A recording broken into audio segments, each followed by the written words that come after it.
see characters who have told the party what to do.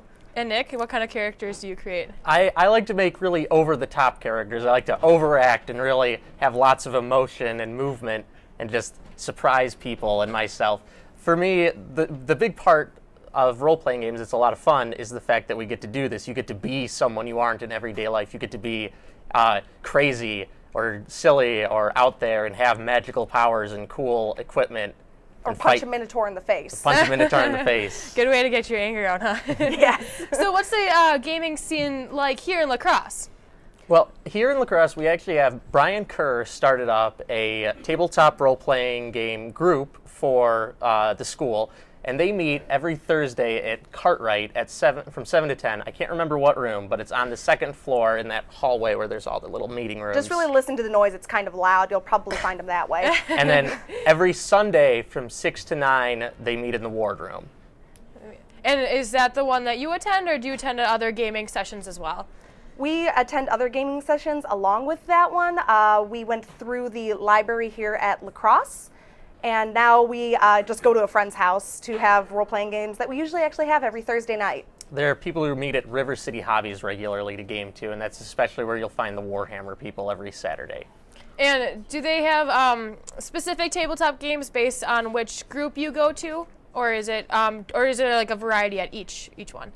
Typically, it's the same game every week when you meet with a certain group, because it's with role-playing games especially, it's part of a continuing story, and you keep going on with these until you're done with it, or just everyone's done with it.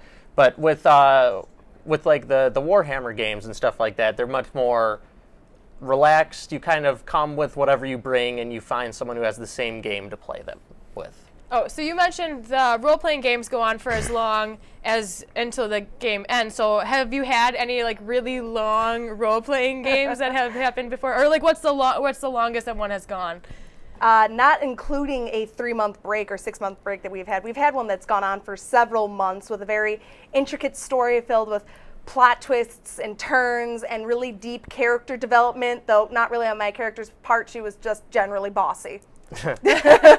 She really was bossy. Like a character, like a creator, yeah? Yeah. So a lot of these tabletop games, they've been turned into modern day video games, just kind of make a more general audience. And would you prefer playing the actual video game or the game on the table? Well, for me, I really like the video games. If anyone's ever played Baldur's Gate or Neverwinter Nights, those are really popular video game interpretations of D&D.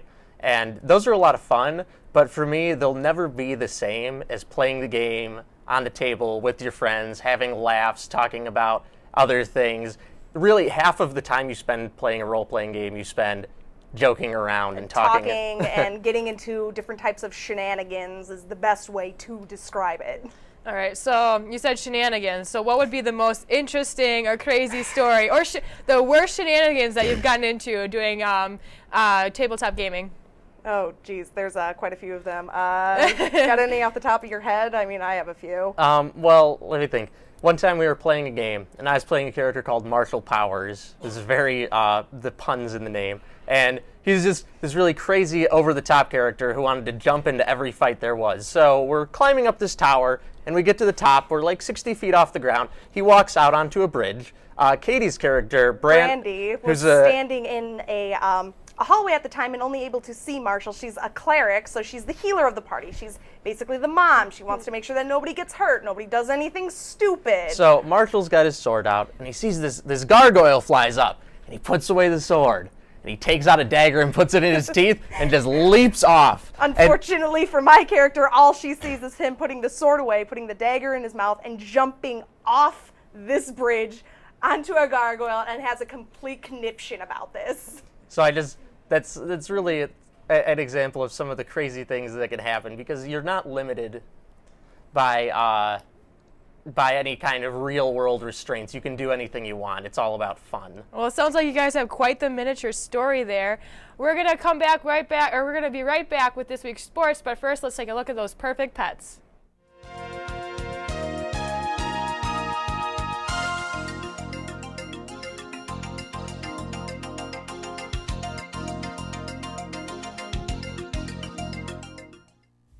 This little ball of fluff is Sophie. She is a 1.5-year-old Poodle Maltese mix. She's soft, small, social, and loves to be cuddled. Come and meet Sprinkle, a female domestic shorthair. She's about 3 years old, has a great personality, and loves attention. This snazzy-looking cat is Nola. She is a white and black shorthair with very interesting markings. She's also very sweet and loves to relax. And here is Russ, a handsome 4-year-old Rottweiler Lab mix. He's affectionate, playful, and is eager to learn new tricks. To find out more about adoption for these pets or others, contact the Cooley Region Humane Society at 781-4014. Again, the phone number for the Cooley Region Humane Society is 781-4014. The UW lacrosse baseball team made history this past weekend by getting the Eagles' first ever 4-game sweep over the Oshkosh Titans. Now, the sweep itself is by all means impressive, but the Eagles took things to a whole new level by winning all 4 games via walk-off hits. It all started Saturday for the Eagles as the Titans crawled back from a 3-0 deficit to tie things up in the 9th. The Eagles fought back with authority as Zach Karazin hit the game-winning single to send Brooks Braga home for the winning RBI. In the nightcap, the Titans again rallied back from a 3-2 deficit in the 9th to send things to extra innings. Cole Cephalou decided to take matter into his own hands by opening up the 10th inning with a walk-off home run, sending Oshkosh to their hotel with nothing but hope for a better tomorrow. On Sunday, the future began to look bright for the Titans as they went into the bottom of the 9th inning with a 3-1 lead over the Eagles. However, they received a bitter taste of deja vu as the Eagles rallied to score 3 runs in the final at-bat to finish the game with their 3rd walk-off victory in a row by the score of 4-3. The Titans realized that 3 runs was simply not enough to defeat the Eagles and jumped out to an 8-3 lead in the 5th inning of Sunday's nightcap game. The Eagles chipped away at the lead and tied it up in the 8th inning. It wasn't until the bottom of the 12th that Adam Cordova singled in Brooks Braga from second base to send the Oshkosh Titans home with nothing but the thought of what could have been. The Eagles improved their record to 18-8 overall with a 10-2 record in the WIAC Conference. The Eagles baseball team hopes to improve their record this Saturday in a doubleheader against conference foe UW-Whitewater. The UW lacrosse women's tennis team made a trip to battle the Falcons of UW River Falls last Sunday. The Eagles finished the day with a dominating 9-0 shutout finish over their opponents. The Lady Eagles never allowed a glimpse of hope for the Falcons by winning every set in each of their 6 single matches, while only giving up a total of 4 games in the doubles play. The women's tennis team improves to an impressive record of 17-3 on the season and have also won 10 of their 11 last dual matches. The Eagles hit the road to test their stroke again this Saturday, April 22nd, against conference foe UW-Stevens Point. The UW lacrosse men's track and field team traveled to the UW Platteville invite last weekend and came out victorious. The Eagles finished the day with a commanding 138 points over the 10 opposing teams also competing at the invite. The UWL finished with 4 individual champions in their respective events. On the track, it was Jerry Kurska finishing top in the 1,500-meter run, and Andrew Rollman taking the title in the 3,000-meter steeplechase. In the field events, it was Clark Lundquist taking the blue ribbon in the long jump, while teammate Isaac Vasquez snagged his victory in the triple jump. The Eagles go at it again tomorrow at Veterans Memorial Field Sports Complex, hosting the Eston Challenge at 3 p.m. And that's all for this week's sports. I'm Braden Shrub. All right. Wow, that sounds like a crazy week in sports. We had a good week. Yeah, especially, I mean, imagine just 2 days, 4 games, and 4 walk-off hits. I just don't imagine how Oshkosh felt going home.